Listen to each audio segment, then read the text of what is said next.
तो hello everyone. आज हम लोग यहाँ पे संविधान संशोधन की प्रक्रिया और उसके महत्व को यहाँ पे समझेंगे कि संविधान के संशोधन की क्या महत्व है। ठीक है।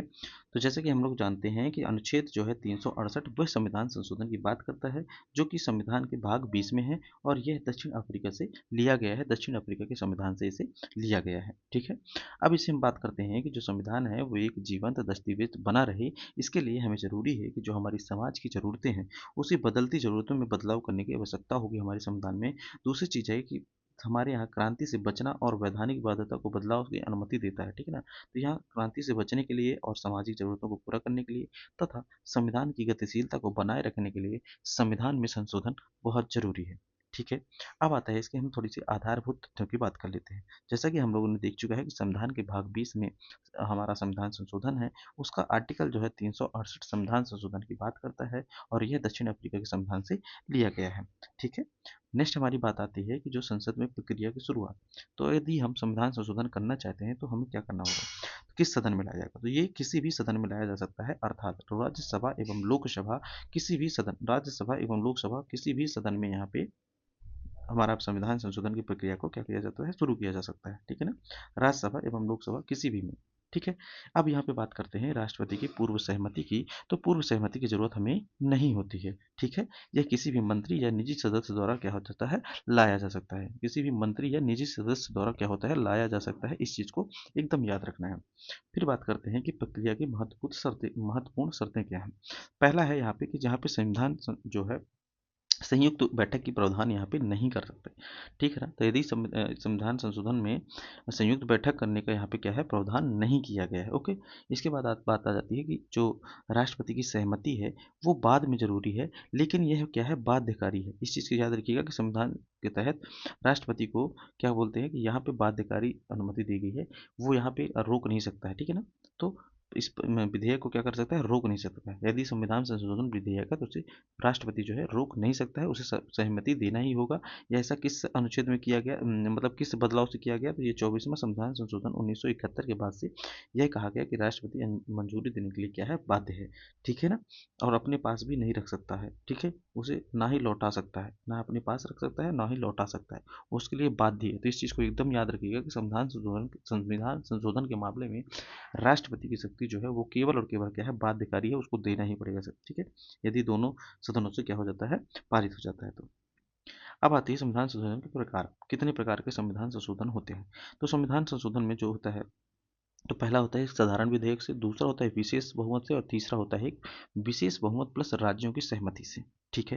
तो सबसे आसान जो होता है वो साधारण विधेयक से होता है। इसके तहत जैसे कोई आर्टिकल 2 में संशोधन करना हो, ठीक है ना, इससे जैसे आर्टिकल 2 में संशोधन करना हो, 3 में करना हो, 169 में करना हो, तो इस टाइप के जो अनुच्छेदों में यदि संविधान संशोधन करना है तो साधारण बहुमत से हो जाएगा। लेकिन विशेष बहुमत से यदि संशोधन करना है तो इसके लिए हमें जो है विशेष बहुमत के लिए हम किस में कर सकते हैं, तो जैसे हमारे फंडामेंटल राइट हो गए, है ना, डीपीएसपी हो गया, यदि इनमें कोई बदलाव करना है ना, यदि इनमें कोई बदलाव करना है तो हमें क्या करना पड़ेगा, आपको ये विशेष बहुमत करना पड़ेगा। लेकिन ये जो स्पेशल वाला है कि विशेष बहुमत प्लस आधे से मतलब आधे से अधिक राज्यों का समर्थन हमें लेना पड़ेगा, तो ये वाला सबसे कठिन विधेयक है। ठीक है। तो चलिए समझते हैं थोड़ा सा हम इन विधेयकों के बारे में। तो पहले नंबर का है और दूसरे नंबर का हम यहाँ पे देखेंगे कि जो साधारण विधेयक होता है उसके बारे में यहाँ पे देखेंगे। यहाँ पे क्या होता है कि उपस्थित और मतदान करने वाले जो होते हैं उनका 50% प्लस एक, मतलब जो उपस्थित है और मतदान कर रहे हैं। ठीक है ना। तो इसमें क्या होता है कि नए राज्यों का निर्माण जैसे आर्टिकल 2 और 3, है ना, और ये विधानसभा परिषदों के गठन से संबंधित जो भी प्रावधान होते हैं वो साधारण बहुमत से हम कर सकते हैं। इसके बाद बात करते हैं कि विशेष बहुमत का क्या यहाँ पे है, तो विशेष बहुमत यहाँ पे क्या है कि कुल संख्या का 50% होना चाहिए और मत उपस्थित और मतदान का कितना होना चाहिए, 2/3 होना चाहिए। ठीक है ना, 2/3 होना चाहिए। ठीक है। उदाहरण के लिए हम फंडामेंटल राइट या डीपीएसपी में संशोधन करना हो तो विशेष में। अब जो सबसे इंपॉर्टेंट वाला आता है तीसरे नंबर का, ये होता है संघीय ढांचे की सुरक्षा करने के लिए। ठीक है ना। संघीय ढांचे को सुरक्षित करने वाला यह तीसरे प्रकार का विशेष बहुमत होता है, जिसमें संसद तो विशेष बहुमत से पारित करती है, प्लस यहाँ पे 50% राज्यों की विधानसभा द्वारा इसे सहमति प्राप्त करना होता है। हालांकि ये जो राज्यों में केवल साधारण बहुमत से ही पास करना होता है। ठीक है ना, केवल साधारण बहुमत से पास होता है, जिससे हमारी संघ की क्या होती है, सुरक्षा होती है, जो संघीय ढांचे की क्या होती है, सुरक्षा होती है, ठीक है ना। तो ये बहुत कठिन होता है, बहुत रेयर होता है इसको पास करना। अच्छा, अब ये वाला जो संविधान संशोधन है वो किसके लिए किया जाता है, तो चलिए देखते हैं आगे हम।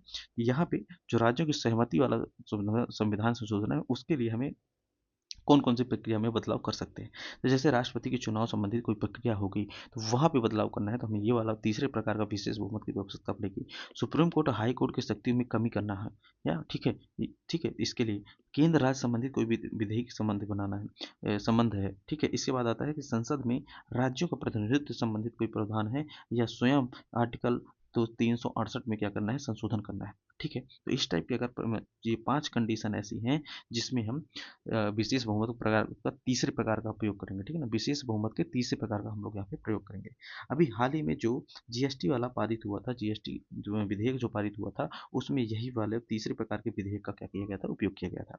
फिर हम बात करेंगे कि इसकी प्रकृति कठोर और लचीलेपन का मिश्रण कैसे है, ठीक है।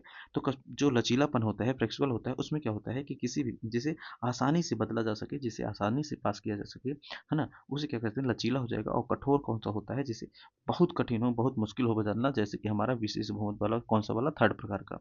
लचीलापन वाला कौन सा है, 1 और 2 हम इसे यहाँ पे मान सकते हैं, 1 और 2 वालों को हम यहाँ पे मान सकते हैं, ठीक है। तो अब भारत का जो संविधान है ना तो अमेरिका जैसे कठोर है और ना ही ब्रिटेन के जैसे लचीला है। ये दोनों का क्या करता है, संतुलन स्थापित करता है, ठीक है। नेक्स्ट बात यदि हम करें कि जो संविधान संशोधन की जो प्रक्रिया है, इसके बारे में कुछ आलोचनाएं हैं। क्या आलोचनाएं की जाती हैं कि इसमें कहा जाता है कि जो राज्यों की शक्ति को कम करता है। दूसरा कहता है कि इसमें संविधान जो है संयुक्त बैठक की बात नहीं करता है, जिससे कि गतिरोध उपलब्ध होने के पर कोई समाधान ही नहीं है, ठीक है। तीसरा है कि समय सीमा नहीं दी गई है ना, राज्य को रजामंदी के लिए कि राज्य को कितने समय में अपनी इसको मान्यता देंगे, ठीक है। चौथा है कि केंद्र के पक्ष में है, ठीक है। चौथी आलोचना की जाती है कि पूर्णतः केंद्र के पक्ष में है, जो संघीय ढांचा के खिलाफ है, ठीक है। अब इसकी बात करते हैं कि इसके जो सीमाएं और मूल ढांचाएं हैं उससे संबंधित बात करते हैं, ठीक है। तो मूल ढांचा जो है, मूल ढांचे में जो है संविधान संशोधन नहीं किया जा सकता है। ऐसा कब बोला गया था, कि ईश्वरानंद भारती केस में मूल ढांचा दिया गया था, जिसमें कहा गया था कि मूल ढांचे में बदलाव संसद जो है नहीं कर सकती है, इस चीज़ को याद रखना है। फिर हमारे यहाँ जो है जनमत संग्रह नहीं है, जैसे कि स्विट्जरलैंड में होता है, ठीक है ना। तो भारत में सीधा जनता द्वारा प्रश्न प्रावधान नहीं किए जाते हैं, इस चीज़ को भी आपको याद रखना है, ठीक है। अब आता है प्रक्रिया का महत्व क्या है, ये बहुत महत्वपूर्ण है ना। ये मेंस के लिए तो बहुत ज़्यादा इम्पोर्टेंट, ठीक है। तो इसका महत्व क्या है भैया, देखो हमारे संविधान की गतिशीलता को बनाए रखता है। दूसरी चीज़ है कि जो कानूनी प्रक्रिया से जो बदलाव होने के कारण क्रांतियों से बचा जाता है। क्रांतियों से मतलब होता है जो आंतरिक अशांति से बदला जा सकता है, ठीक है। और हमारे संविधान को हमेशा नवीन रखने के लिए, उपयोगी रखने के लिए हमारा बहुत जरूरी है संविधान संशोधन करना, ठीक है। तो अभी हम देख लें कि इसके कुछ एग्जाम्पल हैं, जिसमें जैसे कि 86वां संविधान संशोधन करके शिक्षा के अधिकार को शामिल किया गया। वहीं 73वां और 74वां संविधान संशोधन करके पंचायत राज और नगर पालिकाओं को शामिल किया गया।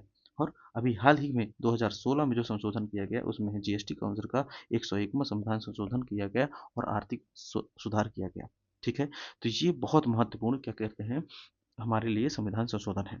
अब हम थोड़ा सा फिर से एक बार रिवीजन कर लेते हैं तेजी से कि अभी हम लोगों ने क्या क्या पढ़ा, ठीक है। तो 368 के तहत संविधान संशोधन बताया गया है, जो कि भाग किस में है, भाग 20 में इसका वर्णन है, ठीक है। अब ये किसी भी संसद में लाया जा सकता है और यहाँ पे राष्ट्रपति की पूर्वानुमति की जरूरत नहीं होती है और बाद में भी ये वीटो नहीं लगा सकता। ऐसा किस में किया गया है, तो 24वां संविधान संशोधन के तहत ऐसा प्रावधान किया गया है।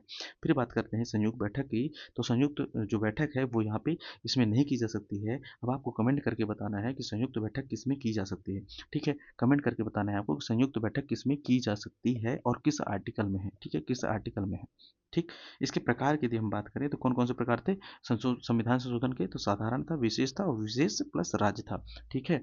सबसे कठिन कौन सा था, तो ये वाला तीसरे प्रकार का, ठीक है। अब आते हैं सीमाओं की बात करें तो इसमें सीमाएं कुछ लागू हैं। ये मूल ढांचे का उल्लंघन नहीं कर सकता है, ठीक है ना। मतलब जो बेसिक स्ट्रक्चर है उसमें कोई संविधान संशोधन नहीं किया जा सकता है, ठीक है। तो ये हम लोगों ने क्योंकि रिवीजन कर लिया है। अब हमारा जो निष्कर्ष निकलता है वो निष्कर्ष ये है कि भारत का संविधान जो है, भारत भारतीय संविधान जड़ नहीं है, अर्थात रूढ़ नहीं है, बल्कि यह विकासशील है, गतिशील है, ठीक है। इसलिए अनुच्छेद जो 68 की शक्ति है वह इसे आधुनिक बनाए रखने के लिए बहुत जरूरी है, ठीक है, और सक्षम रूप से चलाने में सक्षम बनाती है, ठीक है ना। तो संविधान संशोधन बहुत जरूरी है, ऐसा हम लोगों ने यहाँ पे देख लिया। इसके महत्व क्या है और इसके आलोचनाएँ क्या हैं, ठीक है? और इसके संवैधानिक प्रावधान क्या हैं तथा हम लोगों ने इसको डिटेल से समझ लिया है। इससे बाहर पीटी के क्वेश्चन नहीं बनते हैं, आप यहाँ पे मेंस के क्वेश्चन भी अच्छे से लिख सकते हैं, ठीक है? तो अभी तक आप सभी को वीडियो देखने के लिए बहुत-बहुत धन्यवाद। हमें कमेंट करके ज़रूर बताइएगा कि आपको ये सेशन कैसा लगा, ठीक है? यदि आप लोगों ने अभी तक हमारे चैनल को सब्सक्राइब नहीं किया है, तो प्लीज़ हमारे चैनल को सब्सक्राइब कर लीजिएगा। मिलते हैं हम नेक्स्ट वीडियो में इसी तरह की शॉर्ट नोट के साथ।